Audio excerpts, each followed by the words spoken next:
Assalamualaikum warahmatullahi wabarakatuh.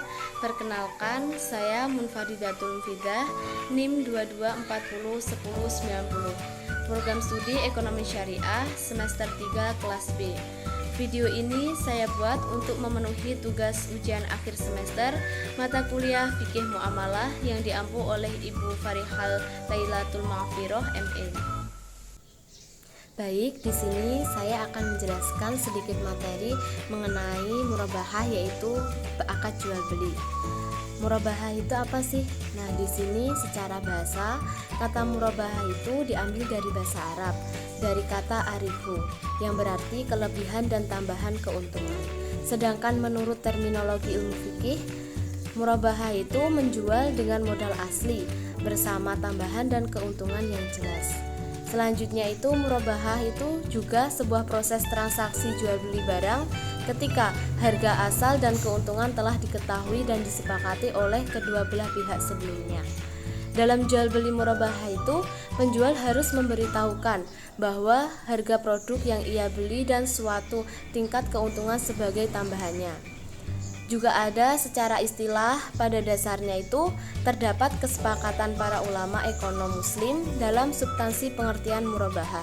Salah satunya itu dari Imam Al-Kasani juga menjelaskan murabahah itu bentuk jual beli dengan diketahuinya harga pokok dengan adanya tambahan keuntungan tertentu. Selanjutnya itu ada juga dasar hukum murabahah terdapat dalam Al-Quran dalam surat Al-Baqarah ayat 275, yang artinya itu Allah telah menghalalkan jual beli dan mengharamkan riba. Selanjutnya yaitu syarat dan ketentuan murabahah. Adapun syarat murabahah yang harus dipenuhi, yang pertama yaitu penjual. Maksudnya itu penjual dengan syarat memberitahu biaya modal kepada pembeli atau nasabah, dan penjual harus menjelaskan kepada pembeli bila terjadi cacat atas barang sesudah pembelian, serta penjual harus juga menyampaikan semua hal yang berkaitan dengan pembelian. Misalnya itu jika pembelian dilakukan secara utang. Yang kedua yaitu pembeli. Maksudnya itu pembeli itu harus memahami kontrak yang telah disepakati bersama dan tidak ada unsur merugikan bagi pembeli. Yang ketiga yaitu barang yang dibeli. Maksudnya itu barang tidak cacat dan sesuai dengan kesepakatan bersama. Terus yang keempat yaitu akad atau sigot.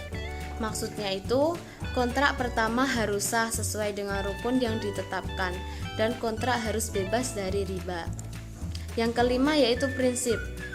Maksudnya di sini jika syarat penjual memberitahu biaya modal kepada nasabah, penjual harus menjelaskan kepada pembeli bila terjadi cacat atas barang sesudah pembelian. Dan penjual harus menyampaikan juga semua hal yang berkaitan dengan pembelian. Misalnya jika pembelian itu dilakukan secara utang tidak dipenuhi, maka pembeli mempunyai pilihan, ada 3 pilihannya. Yang pertama itu melanjutkan pembelian seperti apa adanya. Yang kedua, kembali kepada penjual dan menyatakan ketidaksetujuan atas barang yang dijual. Ketiga, membatalkan kontrak. Selanjutnya itu ada ketentuan umum murabahah yang harus dipenuhi. Menurut Syafi'i Antonio, murabahah itu memiliki ketentuan umum. Antara lain yang pertama itu jaminan. Maksudnya di sini itu jaminan untuk menjaga agar si pemesan itu tidak main-main dengan pemesanan. Terus yang kedua itu utang. Utang itu secara prinsip itu menyelesaikan utang si pemesan. Dalam transaksi murabahah tidak ada kaitannya dengan transaksi lain yang dilakukan si pemesan kepada pihak ketiga atas barang pesanan tersebut.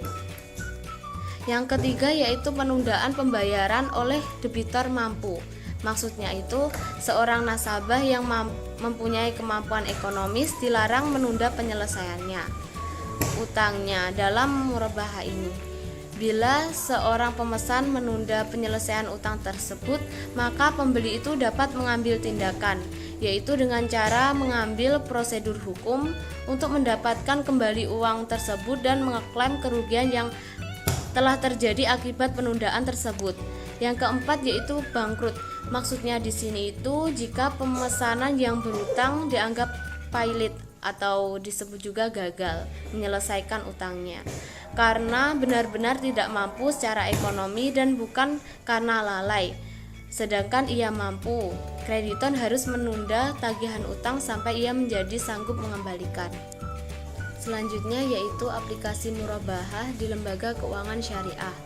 Murabahah dalam konteks lembaga keuangan syariah itu akad jual beli antara lembaga keuangan dengan nasabah atas suatu jenis barang tertentu dengan harga yang disepakati bersama. Lembaga keuangan akan mengadakan barang yang dibutuhkan dan menjualnya kepada nasabah dengan harga setelah ditambah keuntungan yang disepakati. Jual beli murabahah dalam praktek lembaga keuangan syariah itu biasanya disertai dengan akad wakalah. Akad wakalah di mana setelah nasabah itu menjadi wakil dari lembaga keuangan untuk mencari dan membeli barang yang sesuai dengan spesifikasi yang diajukan oleh nasabah. Murabahah dalam praktek lembaga keuangan syariah prinsipnya itu didasarkan pada dua elemen pokok, harga beli serta biaya yang terkait dan kesepakatan atas laba yang diperoleh oleh lembaga. Baik, di sini kami berdua akan memberikan contoh akad jual beli murabahah. Saya sebagai penjual dan teman saya ini sebagai pembeli. Mbak, apakah benar Mbak yang tadi jual handphone di Facebook? Ya Mbak, benar. Di sini kan ada dua pilihan ya Mbak. Ya, saya itu minat satu soalnya HP saya itu udah rusak. Kalau boleh tahu barangnya seperti apa ya Mbak? Itu kan masih baru ya. Ya, ini Mbak barangnya ini ada dua. Ini. Kalau yang satu ini RAM-nya 8/128, yang ini RAM-nya 4/64. Oh, saya minat yang ini aja Mbak, soalnya ini kan buat kuliah gitu kan, RAM-nya agak banyak. Ya boleh Mbak. Kira-kira harganya yang ini berapa ya? Kalau yang ini 2.500.000. Gak boleh kurang ya Mbak? Gak boleh Mbak, soalnya dari sananya itu saya kena harga 2.400.000 dan saya mengambil keuntungan 100. Baiklah Mbak, kalau gitu kan Mbak juga pakai tenaga, terus kalau apa itu ambil handphonenya ini, terus memasarkan di apa itu namanya di sosial media. Ya udah Mbak, saya minat yang ini ya, soalnya ini kan internalnya banyak, terus ini kan buat saya kuliah toh. Saya cocok yang ini aja Mbak. Ya Mbak, boleh. Ini ya Mbak uangnya. Terima kasih Mbak, semoga awet dan cocok ya Mbak. Sekian dari saya, apabila ada salah kata dari penyampaian saya tadi, saya mohon maaf yang sebesar-besarnya. Terima kasih. Wassalamualaikum warahmatullahi wabarakatuh.